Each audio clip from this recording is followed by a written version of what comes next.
ಶುಭೋಹಂ ಎಲ್ಲರಿಗೂ. ಆಗಲೇ ಒಬ್ಬರನ್ನ ಮಾತಾಡ್ಸ್ಕೊಂಡು ಬಂದ್ವಿ, ನಾಗರತ್ನಮ್ಮ ಅಂತ, ನಮ್ಮ ವಿಶಾಲ್ ಅವರ ಪೇರೆಂಟ್, ತನ್ವಿತ್ ಅವರ ಪೇರೆಂಟ್ ಹತ್ರ ಬಂದಿದ್ದೀವಿ. ಮ್ಯಾಮ್ ನಿಮ್ಮ ಹೆಸರು ಇಂಟ್ರೊಡ್ಯೂಸ್ ಮಾಡಿ. ಇವಾಗ ನಾವೇನು ವಿಡಿಯೋ ಮಾಡ್ತಾ ಇದ್ದೀವಿ ಅಂದರೆ ಇವತ್ತು ವುಮೆನ್ಸ್ ಡೇ ಇವತ್ತು.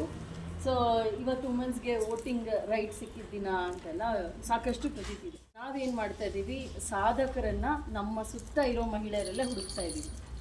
ಚಿಕ್ಕ ಪುಟ್ಟದಾದರೂ ಸರಿ, ಒಳ್ಳೆ ಗೃಹಿಣಿಯಾಗಿ ಮನೆ ನಡೆಸ್ಕೊಂಡು ಹೋಗೋದು ಕೂಡ ಒಂದು ದೊಡ್ಡ ಸಾಧನೆ ಮ್ಯಾಮ್ ಇವಾಗಿನ ಜನ್ರೇಷನಲ್ಲಿ.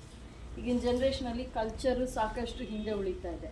ಹೆಣ್ಮಕ್ಳಲ್ಲಿ ಅವ್ರಿಗೆ ಫ್ಯಾಮಿಲಿ ಈ ಎಲ್ಲ ಜವಾಬ್ದಾರಿ ಬೇಕಾಗಿಲ್ಲ. ಸೊ ಸುತ್ತಾಡೋದು, ಖುಷಿಯಾಗಿರೋದು, ಪಾರ್ಟೀಸ್ ಮಾಡೋದು, ಇದರಲ್ಲೇ ಸಂತೋಷ ಕಾಣ್ತಾ ಇದ್ದಾರೆ. ಇದ್ರ ಬಗ್ಗೆ ನೀವೇನು ಹೇಳ್ತೀರಾ? ಮನೆ ಜವಾಬ್ದಾರಿ ಇನ್ನೊಂದು ಜಾಸ್ತಿ ಇರುತ್ತೆ. ಮಕ್ಕಳು ಸಾಕಬೇಕು, ಮನೆ ನೋಡ್ಕೋಬೇಕು, ಅವ್ರನ್ನ ಬೆಳೆಸಬೇಕು, ಮನೆ ಕಡೆ ಸ್ವಲ್ಪ ಗಮನ ಕೊಡಬೇಕು, ಅದೇ ಜಾಸ್ತಿ ಇರುತ್ತೆ. ಫಾರ್ಮ್ ಹೌಸ್ ಮಮ್ಮಲ್ಲಿ ಏನೇನು ಇಟ್ಕೊಂಡಿದ್ರೆ ಯಾವ ರೀತಿ ಮೇಂಟೈನ್ ಮಾಡ್ತೀವಿ? ಇದೆಲ್ಲ ನಮ್ಮದು ನಾವು ನೋಡ್ಕೊಳ್ಳೋದು, ನಮ್ಮ ಭಾವ ನೋಡ್ಕೊಡ್ತಾರೆ. ಓಕೆ, ಏನೇನು ಚಾಲೆಂಜಸ್ ಇದೆ ಮ್ಯಾಮ್ ಇವ್ರಿಗೆ ಓದಿಸೋದಾಗಲಿ, ಮನೆ ಮೇಂಟೈನ್ ಮಾಡೋದಾಗಲಿ? ಬೆಳಿಗ್ಗೆ ಬಿಡಿಸೋದೇ ಕಷ್ಟ.